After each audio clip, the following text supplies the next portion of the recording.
두뇌보안계획 116절 연금술사 강의를 시작하도록 하겠습니다. 이 강의는 국민대학교 과학기술과 인간사고의 변화 강의 영상입니다.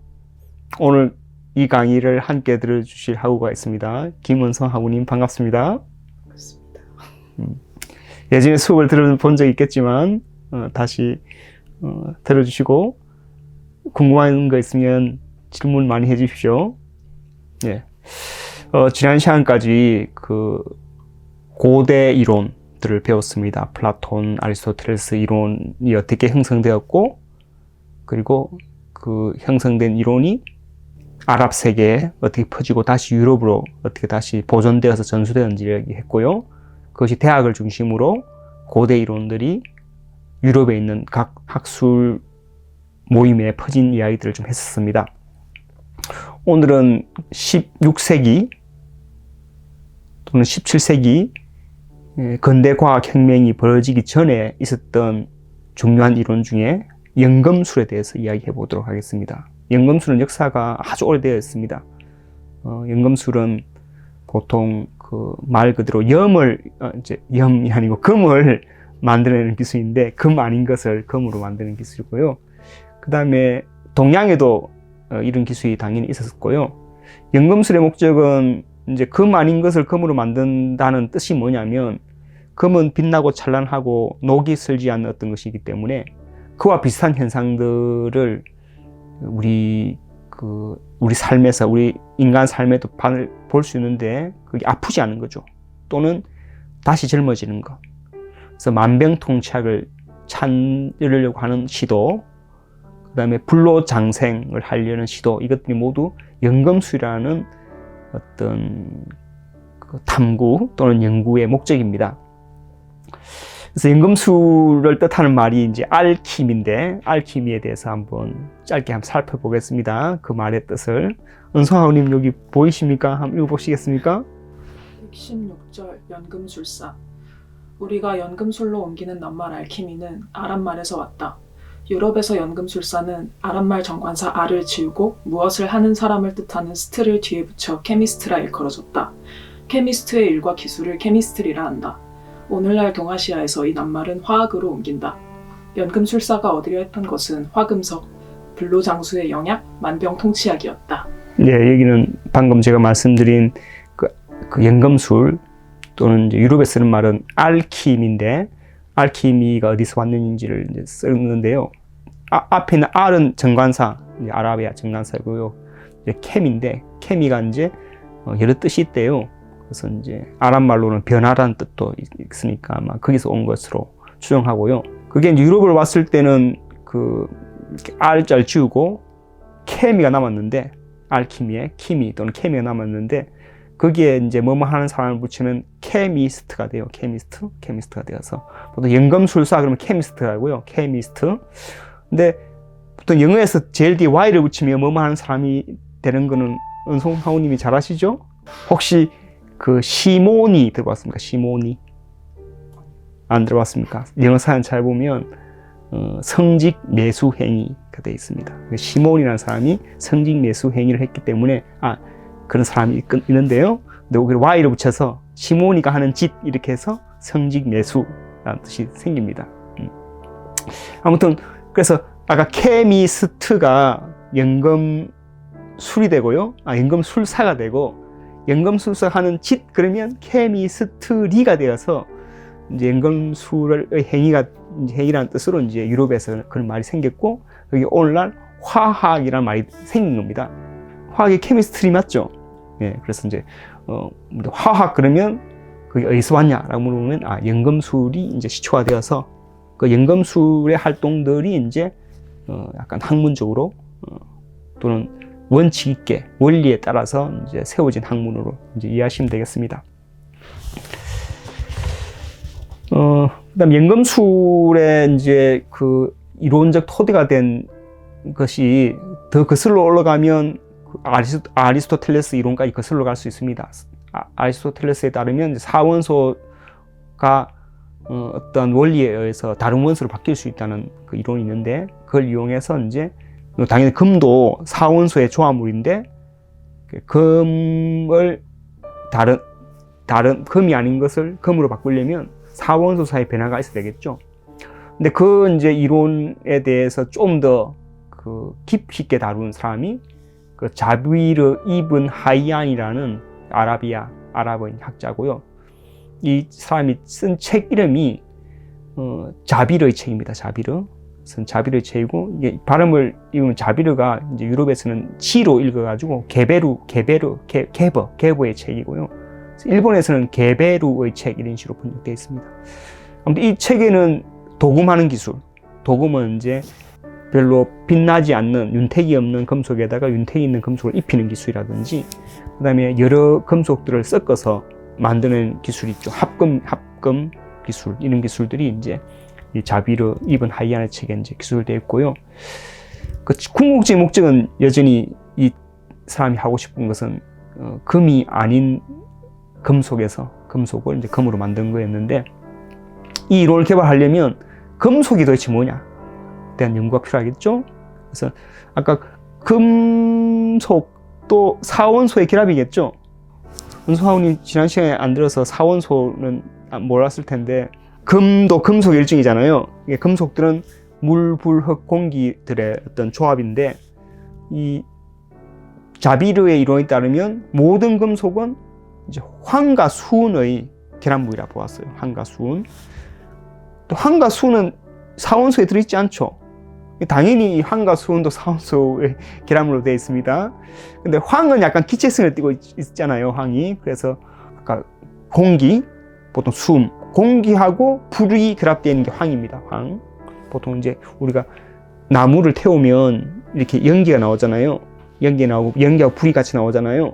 그래서 여기서 옛날 사람들이 여기서 이제 불이 빠져나온다, 또는 공기가 빠져나온다 생각했어요. 그래서 그게 보면 황하고 비슷해요. 약간 노란 연기 나는 건데, 그래서 황은 이 사람들이 이제 불과 공기로 이루어져 있는 어떤 물질이고, 그다음 수은은 액체 금속이거든요. 수은 혹시 본 적 있습니까?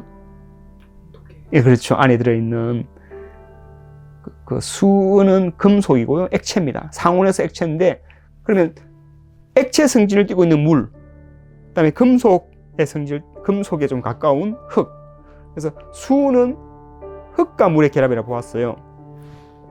그래서 물, 불, 흙, 공기 중에서 불과 공기는 잘 결합해서 황이 만들어지고, 어떤 적절한 어떤 비율에 따라서 섞이면, 그다음에 물과 흙이 적절한 비율을 섞이면 이제 수은이 되는 겁니다. 근데 하필 왜 황과 수은으로 구성되어 있냐 보면, 황은 약간 이게 그 남성성을 상징하는 거고요.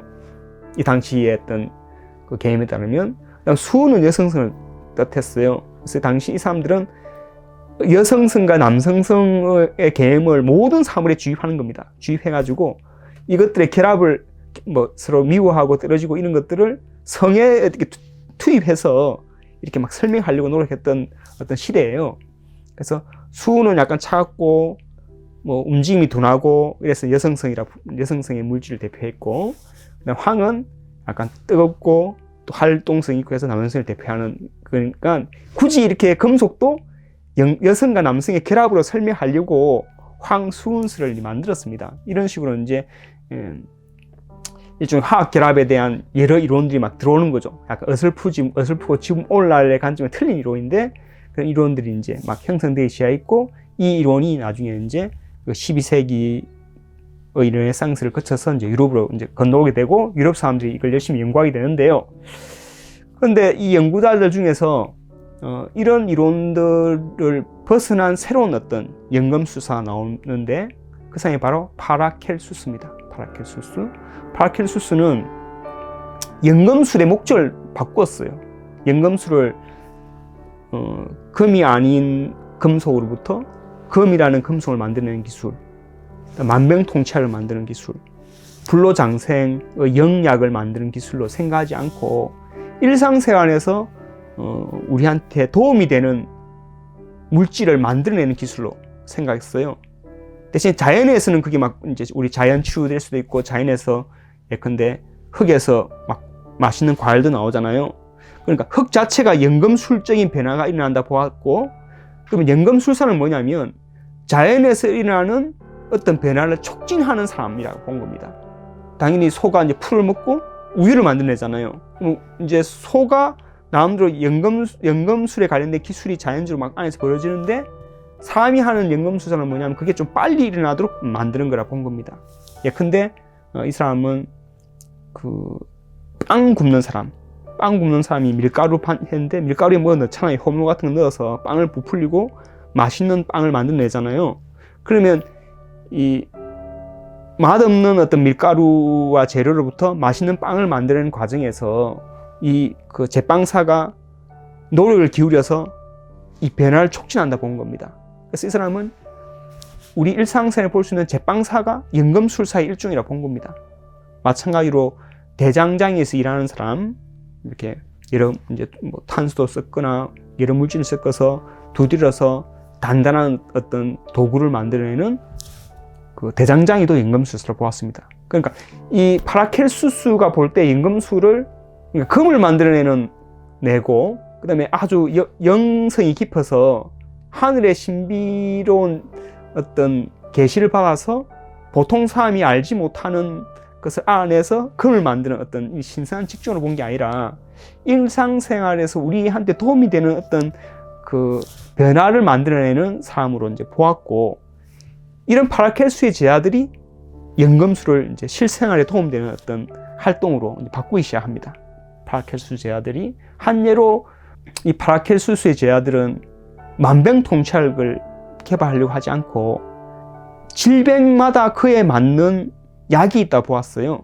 근데 그 약이 이제 자연 속에 이미 있다 생각했습니다. 그래서 이 사람들이 풀 같은 걸 캐서 약초를 만들기 시작했습니다.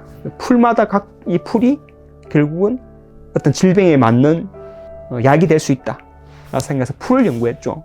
그래서 이 파라켈수 제자들은 처음에 야채 장사를 했습니다. 그래서 이 사람들이 대부분 이제 채소 조합, 야채상 조합에 이제 가입돼 있다가 나중에 이제 유럽에 이제 대질병이 벌어지죠. 전염병이 벌어져서 당시에 이제 중요한 대학에 있는 의사들은 다 도망갔다 그래요.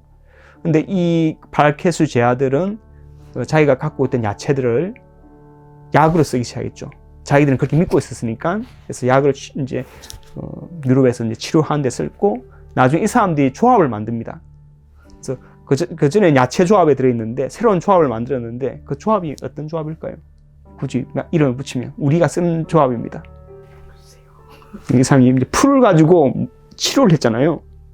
이게 오늘날 어떤 겁니까? 약초? 한약.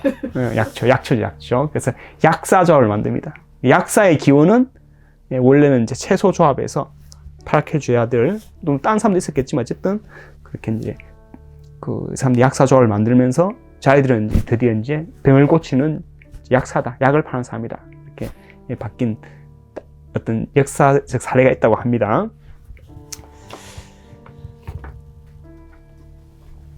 여기 은성아우님 좀 지루하겠지만 또 한번 읽어볼까요? 자연의 바뀜과 자람을 재촉하는 솜씨와 알미 무엇이든 파라켈수스에겐 연금술이었다. 그는 자연에서 자연스럽게 일어나는 변화를 사람이 실험실에서 억지로 일어나게 할 수 있다고 믿었다. 그는 연금술사의 비밀스러운 실험실을 아픔과 아리를 고치는 약국으로 바꾸었다. 파라켈수스를 잇는 연금술사들은 우리가 실험실이라고 부르는 라보라토리움을 거의 처음으로 세웠다. 그들은 옛날 사람의 책을 읽기보다 여러 도구를 써서 실험하는 방법으로 암과 솜씨를 쌓아나갔다. 예, 당시에 이제 의학은 보통 히포크라테스, 그 다음에 갈레노스 이런 사람들의 책을 공부했었고요. 마치 성경책 보듯이 이런 사람들 책을 연구했는데, 이 파라켈수의 제자들은 직접 이제 약초를 캐거나 또는 물질들을 추출해내거나, 보통 액기스라고 그러죠. 액기스를 뽑아내거나 그런 활동을 하면서 이제 사물의 변화들, 사물의 원리들을 이제 파악하기 시작했습니다. 근데 여기 파라켈수 제자 중에 한 사람이 판 헬몬트라는 사람이 있는데, 그 사람이 자기의 일터, 노동하는 곳, 막 물질들을 이렇게 가공해서 뭔가 액기스를 뽑아내는 어떤 그런 일터를 라보라토리움이라고 불렀어요. 레이버니까 레이브가 일하다는 곳이잖아요. 그 뜻은 일터란 뜻입니다. 일터란 뜻인데 이게 레버러터리가 된 거예요. 보통 실험실. 실험실에 란 어떤 장소를 이제 거의 처음으로 만든 사람들이 이제 만든 인물로 판 헬몬트라는 사람이 알려져 있고, 이제 이 사람들의 어떤 원천을 따져가면 이제 연금술사, 파라케수스를 다루는 연금술사라고 보시면 되겠습니다. 판 헬몬트는 처음으로 가스란 말을 만드는 사람이에요. 가스를 어떻게 번역합니까 우리가? 그렇죠, 기체란 말 번역하죠. 이제 공기라는 말은 그냥 이렇게 두루뭉실하게 있는 건데, 이 공기 안에 여러 기체가 있다는 걸 이제 어렴풋이 이제 알게 된 거죠. 예전에는 공기가 하나였던 거였는데, 원소였는데, 이게 이제 가스란 말을 써서 예컨대 뭔가를 태우면 나는 가스를, 또는 숲에 들어가면 밤에 있는 가스, 그 가스를, 이산화탄소인데요. 지금으로 치면 이산화탄소를, 지금은 이름을 이산화탄소니까 산소 2개, 뭐 탄소 이렇게 결합되어 있는 말이 있지만, 그런 말이 생기기 전에는 그게 뭐라고 쓰는지 모르잖아요. 몰랐는데 이 판 헬몬트는 야생의 기체라고 해서 야생의 가스라고 이름을 붙이기도 했었습니다. 아무튼 이렇게 해서 이 연금술사들이 황당한 이론만 가지고 있는 게 아니라 점차 이것을 실용적인 목적으로 쓰면서 실험하는 일에 몰두했었다. 이게 이제 중요한 어떤 교훈이 되겠습니다. 그 다음에 그 연금술사들이 갖고 있는 어떤 사상이 있는데요. 그 사상은 어떤 거냐면, 아까도 했지만, 음양과의 관계가 사물 속에 다 깃들어 있다. 근데 그 생각을 따지고 보면, 멀리서 서로 힘을 주고받는다는 사상이 들어있어요. 보통 음양 사상도 그렇고, 점성술 사상에 따르면, 어떤 별의 운행과 우리 인간 삶이 서로 결합되어 있다고 믿잖아요. 그 인연설 같이 멀리 떨어져서 또 서로 이제 감정을 주고받을 수 있다는 생각들이 이제 당시에 이제 연금술사가 갖고 있던 생각인데, 그걸 좀 전문적인 용어로 원격 작용이라 그래요. Action at a distance에서 멀리서 접촉 없이 서로 힘을 미칠 수 있다라는 사상을 이제 갖고 있는 사람들인데, 그걸 또 다른 말로 숨은 힘이라고 합니다. 숨은 힘, 숨어있는 힘, 우리한테 잘 보이지 않는다. 보통 신비로운 힘이죠. 신비롭다는 말은 숨어있다는 뜻입니다. 미스틱하다는 말은 드러나 있지 않다는 뜻인데, 아무튼 드러나 있지 않은 힘, 신비로운 힘 또는 숨은 힘을 믿는 사람들이고요. 이런 걸 이제 믿기 때문에 이걸 드러내려고 노력했어요. 그러니까 보통 사람한테는 이 힘이, 이 비밀스러운 힘이 사물과 사물 사이에 이제 작용하는 힘이 숨어 있다, 드러나 있지 않다. 근데 우리 연금술사들은 이걸 드러내려고 한다. 그럼 직접적으로 못 드러내니까 이걸 드러내기 위해서 우리는 실험을 한다라고 생각했어요. 그래서 이 사람들은 오히려 실험을 강조하게 됩니다. 그러니까 실험을 통해서 신비로운 힘을 간접적으로 드러내려고 하는 활동을 이제 하려고 실험을 매우 강조하게 됩니다. 그래서 실험을 매우 강조하게 되고, 그 연금술사들은 실험을 중시했던 어떤 하나의 운동이라고 보시면 되고, 그 중에 여러분이 잘 아는 프란시스 베이컨이라는 사람도 바로 이 그 실험 전통의 이제 실험 경험을 중시한 사람이잖아요. 그 사람도 바로 이 연금술의 보통 우리 자연 마법이라고 그러는데, 그 자연 마법 전통의 한 인물로 알려져 있고요. 그 외에도 자석을 연구해서 나중에 자기 전자기학의 발전에 크게 중요한 기여를 했던 길버트라는 사람도 여전히 실험을 중시했는데, 이 사람도 자연 마법이라는 당시의 연금술사의 사상에 이제 많이 빠져들어 있고요. 다음 시간에 배우겠는데, 바로 뉴턴이라는 사람이 바로 이 자연 마법 전통에 약간 손을 담근 사람입니다. 이 사람이 가장 많이 신경 쓰는 어떤 이 기술, 이제 학문이 연금술이기도 합니다. 연금술에 빠져가지고 자기 작업실, 자기 실험실, 라보라토리움에서 열심히 이런 물질을 연구하기 시작하고, 나중에 이게 중력 이론을 개발하는 데 관계되어 있죠. 중력 이론은 원격 작용이잖아요. 멀리서 접촉 없이 서로 미치는 힘이잖아요. 그래서 뉴턴이라는 인물은 여러 어떤 그 사고가 결합된 인물인데, 다음 시간에 배울 기계주의라는 사상이 있습니다. 기계주의는 항상 접촉을 통해서만 힘을 미칠 수 있다는 사상이고, 방금 마법 전통 또는 연금술 전통은 접촉 없이도 힘을 미칠 수 있다는 어떤 힘이 미치고 있고 보이지 않는 힘이 있다는 어떤 사상인데 이 두 조화될 수 없는 사상이 이 뉴턴을 통해서 이렇게 같이 들어와서 새로운 어떤 근대 과학을 또 싹 만들어내는 인물이 되기도 합니다. 그래서 오늘은 그 연금술은 여기까지 배우게 될 텐데 연금술 자체를 황당무계한 이론, 우리한테 그 과학의 발전에 지장을 준 마법 같은 이야기다라고 생각하지 말고 이런 전통들이 어떻게 우리 삶을 돕는 이론으로 바뀌어 나가고 또는 이 사상이 그 새로운 이론, 새로운 역학 이론을 만들어내는 어떤 씨앗이 됐는지를 살펴보면서 우리가 여러 사상, 여러 사고방식에 대해서 저는 터무니없는 생각이라고 사전에 막아버리지 말고 그 속에 들어있는 어떤 우리의 아이디어를 살찌게 하는 요소들이 있거든요. 그런 요소들도 품을 수 있는 넓은 마음을 갖으면 좋겠다라고 생각됩니다. 은성하우님 혹시 질문 있나요? 없습니다. 네, 약간 지루했습니까? 아니요, 재밌었습니다. 그렇습니까? 그럼 다음 시간에도 계속 들어주십시오. 그러면 제 16절 연금술 강의는 여기서 마치도록 하겠습니다. 다음 시간 뵐게요. 안녕.